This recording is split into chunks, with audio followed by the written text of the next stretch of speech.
Hello, welcome back to Escaping the Abyss, and this is me, Imagine More. It's Christmas time. I know you guys are excited, or maybe not. Today's video is going to be about my experience in Ghana as a black woman. The funniest interaction I would always have in Ghana was when people were like, "Oh, where are you from?" And I'm like, "Oh, I'm from Texas." And they're like, no, like, "Where are you from?" And I'm like, "Well, I was born in Louisiana."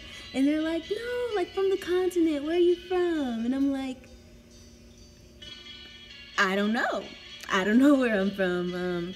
Unfortunately, slavery happened, and I just don't know. I'm not sure. You know, I'm from the South. I'm Southern. I don't know. It would always be such an awkward conversation, but over time it just became really comical. It's not comical at all. It's actually kind of sad, but slightly. But it's kind of one of those like laugh to keep from crying type of situations, you know? Because if you focus on it for too long, then of course, like, it'll hurt. You'll want to know, you know? In that situation, you can either do two things: have an identity crisis, or decide that, hey, whatever. I have been created out of a fucked up situation, okay? I have, and I don't know what to say about it, I don't know what to do about it, but I'm here, and I'm happy, and somehow I found my way across the continent, you know, sharing space with someone who is completely different from myself, but I still find a way to find a connection to them, and I found that to be so beautiful. Like, I may not know the geographical location where my family comes from, but, you know, it's whatever, you know? And it was also funny because, you know, black people in America, we look like so many different things. Like, we don't look the same, you know? There's so many different shades of black. There's so many, like, different features, you know? We're just a mixed people. And so, I guess in Ghana, when I got there, I thought, you know, I'd just blend in, because I had another friend to go, and she was like, "Oh, girl, you darker, so, you know, you blend in." I don't know what that meant at the time, but I got there, and people were like, "Who is this?" Like, "Who is this girl? Like, what are you doing?" Like, it was really funny because I really thought that, you know, I would blend in, and I don't even think it was just because of, like, my physical features, but just the way I walk, the way I talk. Obviously, I'm Southern, like, very Southern, like, Southern, okay? So I found that, you know, there was no way that I was gonna blend in, and I realized that early. And to be honest, at first, I really had a hard time dealing with that. Like, in America, I won't say that I'm invisible, but people don't do double takes to look at me unless it's some catcaller on the street. Like, but in Ghana, I found people doing a double take and, like, staring at me, and me trying not to feel comfortable about it when I did feel uncomfortable, you know? Like, I don't know. I felt like sometimes I just wanted to turn it off. Like, I wanted people to stop looking at me. I didn't want to be noticed. And to be honest, I've always been that way. Like, even when puberty came and I got older and I got hips and a butt and people pointed it out and I felt awkward about it. I felt like the entrance of puberty all over again, you know? I always say, like, I feel like I went to Ghana as a girl and left a woman. I'm not sure why, but that's just how I feel. I came back feeling real, like, womanly, you know? While I was in Ghana, I realized the importance, or like the importance of the effect of media across the world, you know? Because I've always known that black women were hypersexualized, like, in the media. But when I got to Ghana, like, and I guess, I don't know, like some men didn't treat me the same way that they treat like a Ghanaian woman. And it kind of hurt my feelings. But then I realized, like, when you see Black American women on like shows and movies and music videos, you only see them sexually, and it's really sad because we're more than that. And I was happy because I got to be a part of that. I got to like show people, like, I mean, I don't feel like I should be like yeah, we're this way, we're not that way. Like, I'm not like the messenger or like the spokesperson for Black women, but in that situation, I was really happy to combat that. Like, no, we're not just this one way, we're multidimensional, you know? Oh my gosh, so like, you know, in America, like these past, I would say like 7 years, everyone has gone natural. Like, if you're not natural, what you doing, girl? What you doing? Huh? What you doing? Because most people now are natural. So when I went to Ghana, I was thinking that everyone's gonna have these huge afros, like, you know, like just out here flourishing with the natural hair. I got there and no, like, most people have perms, and I found that to be kind of controversial because, you know, we be thinking like the motherland, everything's natural, everybody's doing natural things. But girl, when I went to the beauty supply, I could not find any natural hair products. So yeah, I was just confused, like, where is the natural hair products? So I ended up making my own like black soap, like shampoo. I mixed it with water, vegetable glycerin, and yeah, like, and I put a little shea butter in there too, and yeah, it was shampoo. But I just couldn't believe it. Like, I think that those things would be like, you know,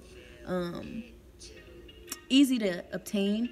Being Black in Ghana, being a Black American in Ghana, I feel like that you need to experience that. Like, go to Ghana. Like, if you have the opportunity to ever get to Ghana, and to be honest, Ghana is very, like, you know, affordable. Sometimes it's easy to put ourselves into this box, and then we try not to learn anything new. Sometimes we don't really want to venture out of our boxes. Like, we're so comfortable where we are that we don't want to see what's out there. And to be honest, there's so much out there, y'all. Like, there's so much loving for you to receive. There's so much loving for you to give. Get out there. Like, go to, if it's not Ghana, like, go somewhere. When I first got there, and not even before I got there, everyone was telling me, go to the castles, go to the castles, go to the castles. If you don't do anything else, go to the castles. But I would say go to the castles, but don't make that your first stop, okay? Like, venture out more, because as a Black American, you may feel a bit of resentment knowing that, you know, you were, like, your ancestors were sold by Ghanaians, and I encountered people who held this resentment. And to be honest, it just made their experience negative. And so I'd advise for you to wait to go to the castles, because at the end of the day, there's no benefit from holding hate in your heart. You know, it only stops you from loving. And without love, I really don't know, you know, what you can achieve, because love is the driving energy of everything, if you ask me. Also, something that was amazing to me is, like, you know how, like, we be having joy, like, Black people, you know, although we've been stripped of everything, like, constantly, historically, like, we've been like, resources have not been given to us. We've always found a way to create our own resources, create our own joy, like this joy embedded in me as a Black person. Like, I was born with it. Like, the joy that my uncle gets when he slams the domino on the table, that same joy, like, I experienced that countlessly in Ghana. Like, I felt like I was at my family reunion, like sitting at the art market, and the guys are like playing checkers or chess and playing it like their life depends on it. And then kids, like, in the street dancing, having fun, like, and I dare you to say something about it. Like, if you got something to say about my dancing, there must be something wrong with you.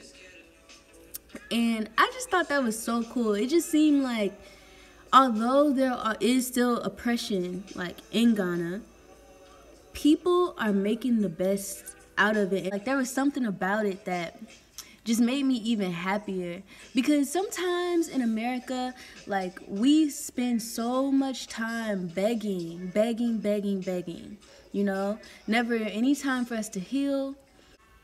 There's something to be learned from the people of Ghana, and I'd have to say to live. Like, if I didn't learn anything else, I learned how to live.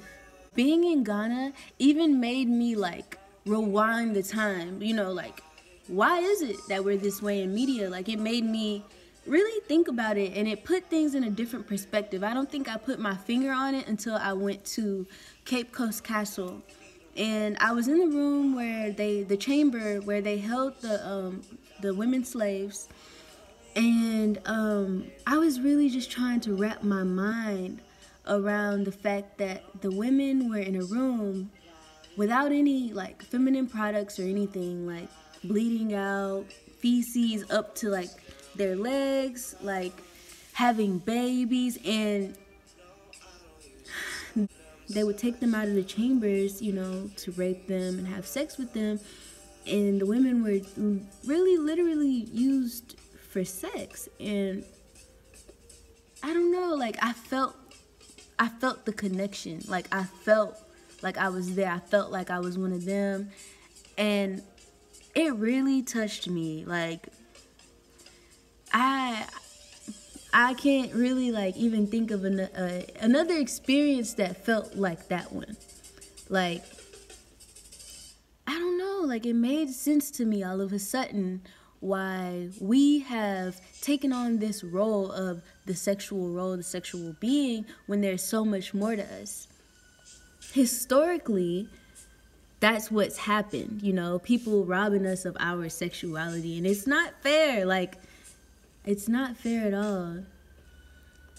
Yeah, I don't know, being in Ghana, it really, like, made me feel connected in another type of way. Like, I realized that literally everything is connected. Like, life is literally a cycle, and while I was a science major in school and my teachers drained this, like, in my brain, everything came back full circle.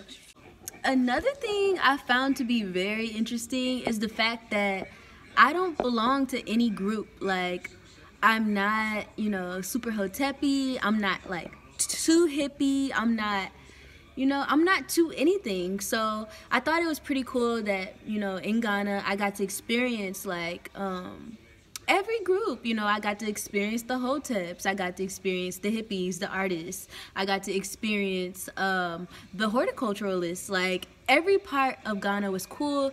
But I feel like being this way, even in America, like, it's harder for me to, like, cling to I guess a label.